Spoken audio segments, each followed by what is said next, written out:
que vamos a poder abordar racionalmente una mejor distribución de los recursos para que no haya tan pocos privilegiados y tantos necesitados en este bendito país.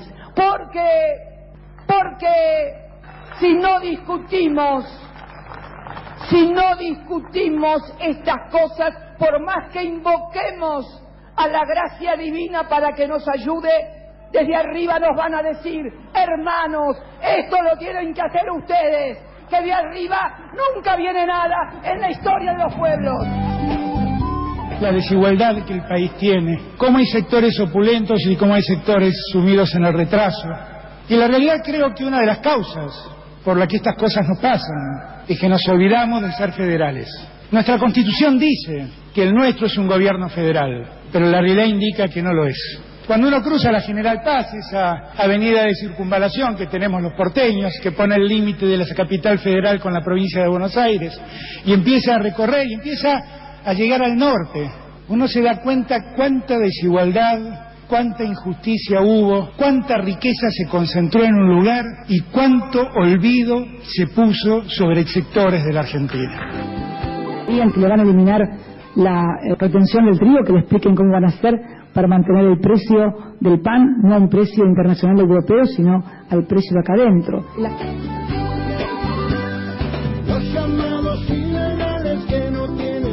Buen día, amigos, buen día, mi admirado Gustavo Campana. Buen día, Víctor Hugo, ¿cómo va? Qué día, Sí, máxima de 28, la actual casi 22 grados. Ah, no asusta, hemos tenido máxima como de 35. No, sí, la verdad que comparado con lo que fue hace 10 días, no solamente la máxima, sino la sensación térmica, estamos bastante bien. Y todavía no empezó el verano, pero eso sí, empezó el gobierno, ¿no? Nos hemos puesto en marcha con el León Nacional, León Gieco, de igual a igual, las voces de Cristina, de Alberto Fernández, hablando: si querés buscar un poco de igualdad, vas a tener que hacer un sacrificio.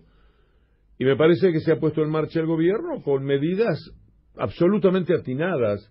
De otra forma sería un gobierno que no se preocupa por lo más importante, que es cuánto va a recaudar para ver cuánto va a distribuir. Los medios generan que si el hambre involucra al 40% de los argentinos, la pobreza involucra a más del 40% de los argentinos, vos discutas a través de sus tapas cómo le van a meter la mano en el bolsillo a más o menos 1 millón que puede viajar al exterior. Hay una diferencia enorme entre los dos sectores. Y cuando vos en campaña hablás de distribución de la riqueza, molestás. Cuando ejecutás medidas para generar equidad o igualdad, ya sos un enemigo. El ciudadano tiene que también aprender, trabajar de ciudadano, porque si vos ves que en las tapas de los libros, en los zócalos de algunos canales, que están hablando de la pobreza en Argentina, y hasta lucran con eso porque se convierte en un título fuerte, claro, en un título muy llamativo, se supone que te están dando escandalizadamente esa noticia porque quieren una solución. Y ellos saben perfectamente que no hay otra solución que lograr que los que más tienen pongan un poco más, bastante más, que los que nada tienen.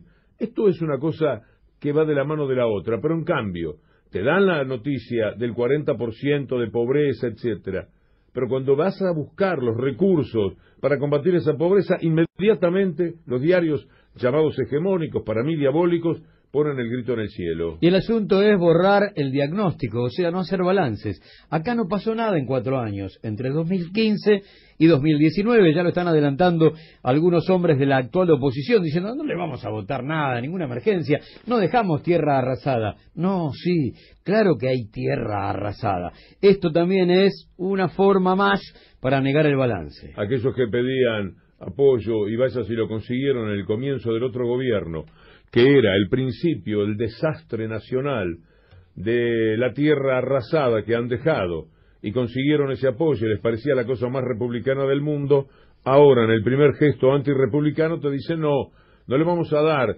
todas las posibilidades a un presidente durante cierto tiempo. ¿Para qué las quiere? Y para ejecutar más, porque no podés discutir tanto cada una de las medidas que vas a adoptar. ¿Cuántas retenciones encubiertas fijó el gobierno de Macri al pueblo? Ese es el gran dato. A ver, empecemos por tarifazo. para una transferencia de recursos inigualable, poner la guita en las privatizadas. Sigamos con deuda externa. ¿Quién paga los intereses? ¿Quién paga el capital? Nosotros. Fuga de capitales. ¿Quién subsidia eso? Nosotros. Patria financiera. ¿Quién paga los intereses del EVAC, del ELIC? Nosotros. Bueno, por lo tanto, fueron 4 años de retenciones encubiertas a los que menos tienen. La transferencia de recursos a través de cada uno de esos mecanismos, del salario obrero a la economía concentrada, fue bestial. Y cuando ahora vos pretendés llevar a niveles de septiembre de 2018 las retenciones, o sea, 4 pesos por dólar cuando el dólar estaba a 30, ahora actualizarlo en función de un dólar a 62, 63, implica que la retención no se toca, se actualiza. Pero contame qué pasó antes con esas retenciones encubiertas, empezando por los tarifazos. Fueron terribles. Mira, hemos recibido con la generosidad habitual de Julia Estrada los datos del CEPA. Lo que van a escuchar, amigos de las 7:50, la segunda mañana de las 7:50, después de Federica y antes detrás de lo que vemos, son números que tienen que ver con 2018 y 2019. Pero tienen que prestar un poco de atención, porque si no nos quedamos afuera de todo, y las retenciones están bien porque usted es partidario del gobierno, o están mal porque a usted no le gusta este gobierno, al que ya ve con un tinte progresista. Y eso no alcanza para la discusión. Hay que tener alguna idea de cuánto realmente se le va a tomar el campo, cuánto le tomaba ya Macri, pero además, y por encima de eso, cuánto le fue al campo generado, nada más que en 2018 y 2019, porque las cosas no eran como ahora impone el gobierno que sean. Le mandé inmediatamente a Julia Estrada el pedido de que me hiciese algún análisis sobre los números, y entonces me dice, si en 2018 y 2019 las retenciones a la soja hubieran sido del 30% y del 12% al resto de las exportaciones, el Estado hubiera recaudado 250.000 millones adicionales. Muy bien. Para hacer una comparación, me dice, el PAMI tiene un presupuesto anual de 199.000 millones en 2019. Es decir, 250.000 millones pusieron en sus bolsillos los muchachos del campo y el PAMI cuesta 51.000 millones menos que lo que se transfirió de recursos a la gente del campo. ¿A vos te parece? Te doy otro valor. 250.000 millones de pesos costaría aumentar un 20% de las jubilaciones. Si vos recaudaras ese dinero, lo hubieras recaudado en 2018 y 2019, que ahora se tendrá que usar para paliar la situación creada porque vos le diste todo a los ricos y le sacaste demasiado a los pobres. Si no fuera por eso, vos podrías encontrarte con que ese dinero equivaldría al 20% de aumento de las jubilaciones para todo el mundo. Lo que en los últimos 2 años el Estado se perdió de recaudar a exportadores supera todo el presupuesto del PAMI. Lo superan 50.000 millones de pesos, o equivale a subir 20% de las jubilaciones, como había prometido y seguramente va a cumplir Alberto Fernández en campaña. Volvamos al concepto de retenciones encubiertas. Como Macri le sacó al bolsillo obrero guita para dejársela al capital concentrado. El que mejor lo resume hoy es ámbito financiero. Lanza hoy el gobierno plan de ajuste a privados para buscar el equilibrio fiscal. Lo que está reclamando es, al estilo, al modo Fondo Monetario, métanle la mano a todo el gasto social, métanle la mano a la inversión social, metan la mano en educación, en salud, en jubilaciones, y ahí ajusten, pero no me toquen los privilegios de los privados. Dice Julia Estrada que el dato que me pasa es una comparación entre lo que efectivamente se recaudó con Macri de retenciones durante los 2 últimos años, 2018 y 2019. Quiero decirles que las ganancias del 16 y el 17 fueron limpias para el campo. Julia me va a preparar con la gente del CEPA ese dato, porque estamos hablando de 250.000 millones en el 18 y el 19, sí, a partir de lo que Macri había establecido. Y esto es muy importante. El dato que te paso es una comparación entre lo que efectivamente recaudó Macri de retenciones en 2018 y 2019 a todos los productos, luego de que con el Fondo Monetario pusieran el esquema de 18% a soja y 4 pesos por dólar al resto de la producción de la agrominería, etcétera. Es decir, lo que el Estado perdió de recaudar en 2018 y 2019, y por ende lo que el campo y algunos sectores exportadores industriales se llevaron, son 250.000 millones de pesos, equivalente con el dólar a 63 a 3.900 millones de dólares, 4.000 millones de dólares, de un dólar a 63. Todo esto se lo llevaron con un dólar a 30 y pico, ojo, con un dólar máximo 45 si era el dólar hasta julio del año pasado. Es espantoso que no entiendan que alguna vez tienen que perder un poco, la quieren todo para ello, y viene desde el fondo de la historia que esto es así. Y a mí me da la impresión además que Alberto Fernández tiene la experiencia de los errores que se cometieron con la 125 frente al campo, y que no se van a reiterar en el tema de los cálculos y sobre todo la segmentación natural que tiene que haber para que el laburante de la tierra, el que vive en la tierra, el que está metido en su propio campo, el que lo labura, el que ha creado una situación de familiar para su subsistencia, no es lo mismo que el tipo que tiene 20.000 hectáreas, que tiene está metido en la gran agroexportación. Se trata entonces de hacer un poco de justicia, y a lo que les van a sacar es a los que más tienen. Confío en el cuidado que Alberto Fernández ha tenido en todo esto. Si hubieran estado vigentes las retenciones de 2015, la pérdida para el Estado sería todavía peor. Pero ahora no tenemos los datos a mano, me dice Julia, para calcularlo.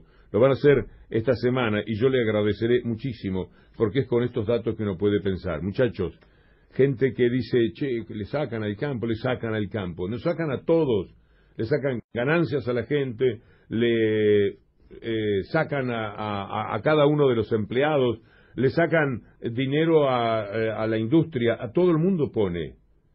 Si el campo dice, no pongo nada porque yo soy un tipo muy sacrificado y meto para adelante, y además el campo es mío, el campo es tuyo, pero la carretera por donde vos llevas los productos no es tuya.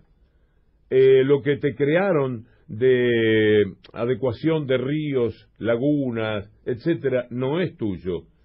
Suponiendo que uno puede aceptar el mal inicial de toda la humanidad, que es que alguien le pueda poner un alambrado a un pedazo de tierra y decir esto es mío, que esto es la primera gran animalada del mundo. ¿Cómo fue? ¿Por qué? Grito divino de alguien, de qué Dios, alguien le puso un alambrado a un pedazo de campo y dijo esto es mío. O alguien se permitió decir voy a distribuir el campo de la tierra y se lo voy a dar a José, a Pedro, a María, si tiene 3 o 4 apellidos sobre todo. ¿Quién hizo eso? Bueno, aceptemos que el campo es de ellos. El campo, lo de arriba, 20, 30 centímetros hacia el fondo de la tierra, no son dioses. Hay que entender que a la escuela que mandan a los chicos se la da el Estado. Que el himno que cantan con tanta emoción es el himno de todos los que viven dentro y fuera de ese campo. Hay que entender que si vos hablás de patria y te tenés que mover, te tenés que amacar un poquito, no basta con bombachas anchas, alpargatas y bandera argentina en la mano. Es un poco más lo que se te pide para esto. Porque al mismo tiempo hay millones que se mueren de hambre, pero se mueren de verdad. Y que viven mucho menos. Eso también es morirse de hambre a la larga. ¿O qué creen ustedes? ¿Que el que hasta los 5 años no recibe ningún alimento tiene las mismas posibilidades de vivir hasta los 80, 90 o 100 que el que estaba de base bien comido? ¿Cuánto ha perdido de su formación física una persona que no está bien alimentada? Y el resto de su vida, millones de personas no están bien alimentadas. Bueno, entonces cuando usted lee diarios y ve que un poco tratan de mostrar que caramba, van contra el campo, no, van a favor de millones de personas que en este momento no comen, se preguntan hoy si van a comer, no saben qué van a tener en la mesa de Navidad y no saben cómo empieza enero. Lo único que tienen es esperanza porque lo que vino, el gobierno que viene les dio esperanza. Entonces, ayudémonos a pensar y a estar muy fuertes como ciudadanos. Y la lectura política ya inunda las redes, porque ellos están planteando que hay que levantarse contra el gobierno marxista de Alberto Fernández. Se han escuchado ese tipo de cosas en algunos videos que circularon este fin de semana. Gobierno democrático y republicano es todo aquel que me garantice los privilegios. Así es el prisma de la derecha, cuando el campo nacional y popular ha transformado a distribución de la riqueza en el mejor sinónimo de democracia. Ellos solamente entienden que el sistema está de pie si alguien viene a garantizarle los privilegios. Quiero leerles, son números y siempre cuesta, mientras usted empieza a preparar las cosas de la casa o está viajando en el auto o en el colectivo, en el tren, pero yo le voy a dar números lo más sencillamente que pueda. Recaudación con Macri, con Alberto lo que se podría, esquema del 18% a la soja y haber recaudado con 30% a 4 pesos por dólar al resto. Bueno, antes de leer esto, quiero decirles algo además. Lo que el gobierno ha puesto es lo mismo que puso Macri en términos porcentuales. Sucede que los muy pícaros, como tomaron las medidas de Macri, que les ponía 4 pesos por dólar a determinados productos de la exportación, dijeron, bueno, fenómeno, 4 pesos. Protestaron, porque siempre protestan. Muy bien. Hicieron creerle a Macri que los estaba poco menos que traicionando, pero lo que pasó de inmediato fue que el dólar empezó a dar saltos. Y los 4 pesos por dólar, que eran el 12%, en el momento en que los implantaron, pasaron a ser nada. Se licuaron por completo. Lo que hace ahora el gobierno de Alberto y Cristina Fernández es retrotraerse a aquellos 4 pesos, pero dándole el valor porcentual. Pero lo notable es que ni siquiera van al 12%, que significaban aquellos 4 pesos, sino que van al 9%. Quiere decir que en el fondo no hay nada. Se recauda más, porque en términos porcentuales también ellos están recaudando muchísimo más. Al dólar, a ese dólar que es con 30 pesos, ponele, lo tenían, le quitaban 4 pesos por dólar. Pero cuando a vos te dieron un dólar al doble, no te dieron 8 pesos, te siguieron sacando 4 pesos. Es una locura que salgan a protestar. Esta vez es una locura porque la gente lo va a entender. No van a tener, felizmente, plafón social para salir a protestar por este tema. No van a poder hacerse los locos. No van a poder los líderes enloquecidos de la derecha embalar al resto de la gente, porque esto es lo mismo que les puso Macri en términos porcentuales. Es clarísimamente lo mismo. Raúl de la Torre en una brillante nota, el rulo de ayer, pero otros también lo explican. Aún esos diarios que dicen, el campo se enoja con Alberto Fernández. Decime, diario de M, ¿qué pensás vos? ¿Qué le podés explicar vos a la gente? Decímelo, por favor, decirle a la gente. Ayúdala a pensar, no la envenenes, haciéndole creer otra vez contra el campo, porque está el recuerdo de los errores y aciertos que implicaba aquella época del 125, que tuvo de todo. Errores que todavía el gobierno anterior, debe ser de las pocas cosas que de vez en cuando se dan en la autocrítica de aquel gobierno, porque no fue parejo y no estuvo del todo bien aquello que se intentó con la 125. Pero ahora va a estar muy claro, no van a poder los que lucran por encima de lo ético en el mundo del campo, no van a poder esta vez, me parece, plantearle al gobierno una guerra, porque la gente va a entender. Es fácil. Macri te puso 4 pesos por dólar, pero el dólar se fue al doble, entonces tenés que dármela el porcentaje. En aquel momento era el 12%, ahora te pongo el 9%. Estás loco si me volvés a así como te... Estás loco sin el estás. Volviendo al concepto de las retenciones encubiertas sobre millones de seres humanos. Mirá cuánta inequidad hay en esto. Están dolarizadas las tarifas de los servicios públicos para millones de asalariados. Dolarizadas las tarifas para millones de asalariados. Y está especificado el impuesto para los pools que ingresan dólares al país. Bueno, ahí hay un criterio de inequidad terrible. Cómo ese tipo que tiene 500.000 hectáreas paga su impuesto en pesos y cómo el asalariado paga la tarifa de luz dolarizada. Ahí está la locura. Vamos a dolarizar el impuesto y se acabó. Cuando la gente que va al PAMI se vuelve loca porque, bueno, lo que sucedió en estos años ha sido tenebroso, posiblemente no sabe, no entiende que el dinero con el cual le podrían dar muchísimo mejor servicio, todo el presupuesto del PAMI, todos los viejos del país, todos los que somos viejos en el país, todos, por el PAMI, 190.000 millones de pesos. Sí. Se le dio al campo en el 18 y el 19, desde las medidas de Macri, se le dio al campo 250.000 millones de pesos. Poner que alguno, o sea, se repone que sean 230. Mucho más que lo que cuesta el PAMI al país. Y están en los bolsillos de ellos. Son las Hilux, que es el vehículo más vendido de la República Argentina. Miles y miles de Hilux dando vuelta por la República Argentina, sobre todo los que están escuchándonos en zonas rurales, saben perfectamente de qué les estamos hablando. Entonces, no es un problema contra la Hilux, no es un problema contra el auto. Vivimos dentro del capitalismo. Eso está aceptado. El drama es que vos querés que, en vez de comprarte una Hilux por año, te compres una Hilux por mes y para el hijo y para todo. No es posible. No es posible si vos de verdad entendés que estás dentro de una sociedad a la que querés mejor. Porque así no va a ser mejor la sociedad. No va a ser nada mejor. Cuando hay tanta desigualdad, el principal milagro que consigue el capitalismo es que si el necio, inútil, superfluo de Mauricio Macri, gerente del gobierno de las corporaciones, del gobierno neoliberal, le dejó 6 millones de personas que pasaron de la clase media a la pobreza, el milagro es que de esos 18.300.000 pobres que hay hoy en la Argentina, salgan de caño por día un par de miles, sí, en una cifra que invento, pero serán más o menos 2.000, póngale 4.000, que salen a lo que es el delito convencionalmente aceptado como tal. Para mí siempre el primer delito será justamente el capitalismo, que roba a la gente antes de nacer. Ya naces robado. Y por lo tanto la delincuencia convencional es una reacción al robo iniciático que hay. Pero ¿para qué vas a discutir esto que filosóficamente es muy largo? Digamos que no hay que aumentar la cantidad de personas que no tienen más remedio un día que cometer un delito. Lo dijo el jefe de la provincia de Buenos Aires, el jefe policial.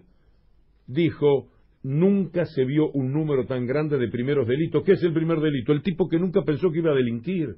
No lo tenía en la cabeza, no se animaba. Porque la delincuencia es algo que exige una especie de valor personal que no todos pueden tener. Pero además, desde el punto de vista moral, se ha creado el sentido común del valor de la honradez. Y por lo tanto, esto es lo que pesa en la inmensa mayoría de las personas. Pero si vos creas tanta desigualdad, por lo menos aceptame que es un milagro que la delincuencia tenga los límites que tiene, aunque a veces te parezca demasiado. Tendría que ser muchísimo más. Es un milagro que una persona a la que vos humillás, dejás sin trabajo, dejás sin salario, con sus hijos chiflándole la panza de hambre, vos encima pretendas que ese hombre se tome un micro cuando tiene plata para hacerlo, viaje 2 o 3 horas y se ponga en la cola de una pizzería donde hay 4.000 personas esperando un lugar para poder encontrar trabajo de pizzero. Entonces, redondeemos algún concepto que tenga coherencia cuando discutimos de política y de economía. Desde hace 2 o 3 días lograron que se hable de retenciones y se cajonee por un rato hablar de pobreza, de hambre, de desocupación de 2 dígitos, del industricidio y de la deuda externa que va a hipotecar a 3 o 4 generaciones de argentinos. Eso es lo que han logrado. ¿Sabés, Víctor Hugo, cuántos productores agropecuarios, según el último censo, hay en la República Argentina? 236.601. ¿Sabés cuánto trabajo dan en el campo? 300 y pico de mil. ¿Sabés cuánto aumentó el trabajo que dan en el campo? En estos 4 años, voy a decir una cifra. Pido disculpas anticipadamente porque estoy diciendo de memoria una cifra de hace un par de años, ofrecida por Julio Estrada. 5.000 puestos de trabajo más. ¿Cómo haces un país? Yo los entiendo, no es egoísmo. Si vos tenés una máquina brutal que canta mientras recoge la soja, y no precisás los 30 o 40 tipos que antes necesitaba para una cosecha. Tengo mis tíos de familia, todos iban, ¿dónde están? Las cosechas, le decían. Se iban a las cosechas. Yo no sabía de qué. Y volvían con plata, etcétera. Mis tíos se la timbeaban. Pero bueno, en 4 días se terminaban los 2 meses de trabajo. Las cosechas. Pero ahora ni eso ocurre. El zafrero no tiene tantas posibilidades de encontrar trabajo. Porque las máquinas lo han caminado por arriba. Entonces vos no das laburo ahí. No le querés dar valor agregado a lo que te da la tierra. Querés venderlo así como sale. Así como está. Sale la soja, así que la quiero mandar. No mandas nada de valor agregado. Sí. O sea, no ayudas a nada. Y cuando te tocan un poco el bolsillo, pataleas, no parece que esté bien. Me están mandando algunas cosas. A Julián le dice, imprimile esto. Es el empleo del campo en cada año. Ah, mira qué rápida. Solo tomando los primeros 9 meses de cada año, de enero a septiembre. Enero a septiembre del 2015. Te vas a morir con estos números. A ver. Pero ayudan a pensar. Ustedes, les va a quedar el concepto. Después cuando lo quieran contar no se van a acordar del número. No importa, pero ustedes tienen que saber que de enero a septiembre del 2015 la cantidad de trabajadores rurales eran 327.000. 327.000. ¿Quedamos ahí? Enero a septiembre del 2019, la cantidad de trabajadores del campo, 328.636. Muy bien. Es una locura estos números que estamos dando. Y entonces, ¿dónde está la posibilidad de repartir? Porque si vos me decís, nos compramos 20.000 Hilux, después vamos a dar un número un poco más preciso. Nos compramos todo, hemos hecho dulce con la plata, pero ojo, mirá que le dimos trabajo a 2 millones de personas. Bueno, es más aceptable en términos siempre del capitalismo. Enero a septiembre del 2015, cantidad de trabajadores, el dato del CEPA, el Centro de Estudios Políticos de la República Argentina, 327.052. Sí. Enero a septiembre de 2019, 328.000. En algún momento decayó. De enero a septiembre del 2016 había 10.000 trabajadores de campo menos. De enero a septiembre del 2017 había 6.000 trabajadores menos en el campo que en el 2015. En el 2018 hubo menos y recién hubo 5.000 menos. Y recién en 2019 pasaron por 1.500 trabajadores nuevos de campo. Es una locura estos números. Gracias, Julia Estrada, tan querida, tan sabia, tan precursora en el mundo de la economía, con una mujer que sepa tanto y sepa tan bien decirlo, y generosa, además, porque yo esto se lo pido un fin de semana. Veo los datos y quiero hablarle junto a Gustavo Campana a la gente con alguna precisión, porque vos decís, el campo no da más trabajo que la industria, por ejemplo. Bueno, esto en el aire no se puede decir. Aquí están los números. Exacto. Vos decís, el campo se la llevó toda, pero toda de verdad. En el 2018-2019, cuando ya había retenciones las que puso Macri, sí, en ese tiempo, por no aplicar lo que ahora va a aplicar Alberto Fernández, les entraron 250.000 millones de pesos más. Y podrías hacer todo el presupuesto del PAMI con eso. Y te sobraban 50.000 millones más. Entonces, si vos podés saber esto y te dicen esto, y no como hacen los diarios, el campo se queja, fenómeno, ok, muy bien, el campo se queja. ¿Y vos qué decís? Vos que sos un comunicador, jugás, porque no te gusta este gobierno, a que es malo porque el campo se queja, no, decir al campo que no está bien, que se queje siempre. Tenés poco más de 200.000 empresarios que son la locomotora de la producción agropecuaria. ¿Sabés cuántos afiliados tiene la UATRE? 117.000. Entonces, la cifra que nos daba recién el CEPA implica que casi la mitad de los trabajadores está en negro. 117.000 afiliados tiene la UATRE y casi el doble es la cifra total de laburantes. Se entiende que encima casi la mitad de los trabajadores está en negro. Entonces usted se va a encontrar con títulos que le dicen: La Nación, suba de retenciones, los productores se movilizaron. Y en algunos lugares se piden medidas de fuerza. ¿Y vos qué pensás? Zaguier, muchachos, ¿está bien? ¿También está bien ahora que se quejen de eso? Me parece que no. Me parece que no. ¿O de qué hablan ustedes cuando ponen en la tapa 40% de pobreza? 30%, no, es 40 ahora, 40% de pobreza. ¿De qué están hablando? Claro. ¿Qué es una información que sirve a 40 y que se mueran de hambre para siempre? 40%. Que si hay un 40 ahora y se mantiene un 40% mucho tiempo, pasa el 45 inmediatamente. ¿Qué hacen? No se puede. suba de retención. Los productores se movilizaron y en algunos lugares ya piden medidas de fuerza. En la provincia de Santa Fe, Entre Ríos y Buenos Aires se realizaron manifestaciones luego del incremento por el cual las retenciones a las exportaciones quedaron en 30% para la soja, en 12% para el trigo y el maíz, etcétera, etcétera. En Armstrong, en el cruce de las rutas 9 y 178, y te dan una asamblea, 500, 700 personas te empiezan a marcar cómo viene la mano. Página 12, bien, el campo busca marcarle la cancha al gobierno. Es una forma de decirte quiénes son los que están tratando de exponer su poder. Claro, quién es el poder real. El presidente se refirió al nuevo esquema de retenciones.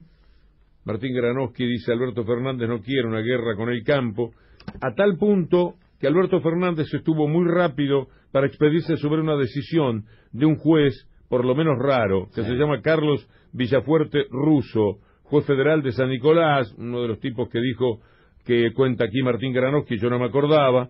Es famoso, entre otras cosas, por no haber encontrado nada que incriminara a Luis Patti en una causa por tortura seguida de muerte contra Gastón González. Ese es un antecedente que marca Martín Granowski. Y este Carlos Villafuerte Russo procesó a los dirigentes ruralistas Bussi, Jambías, Míguez, Bielcati y Ginoino. Y dice Alberto Fernández que no está bien. Que ¿cómo van a condenar a una persona? Ahora no encuentro exactamente, pero ¿cómo van a condenar personas por lo que pasó en el 2008? ¿Y por qué ahora?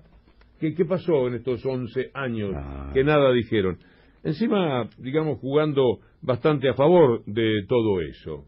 Lo que está intentando Villafuerte Russo es terminar con el incendio con un balde de nafta, y me parece que está colaborando a que eso suceda, y es la lectura política que hizo el gobierno.